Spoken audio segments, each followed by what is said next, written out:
এরপরে দ্বিতীয় নম্বর দরসের মধ্যে রুজ কি ছিল? দ্বিতীয় নম্বর দরসের মধ্যে রুজ ছিল এটা, ঠিক আছে?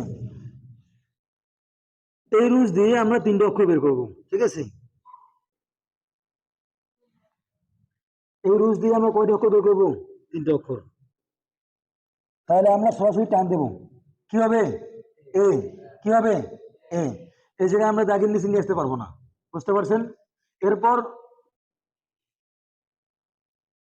একটা আকার দিলে কি হবে? ওই, ঠিক আছে?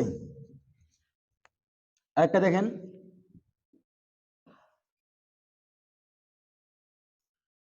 আমরা কি দিলাম? এ দিলাম। তাহলে কি হবে? আমরা একটা সুন্দর আকারে লাভ দেব, ইনশাআল্লাহ কি হবে? ইউ। বুঝতে পারছেন? তাহলে সবগুলো আবার প্র্যাকটিক্যালে দেখাইলাম, আপনারা সবগুলো অক্ষর মুখস্থ করেন ইনশাআল্লাহ।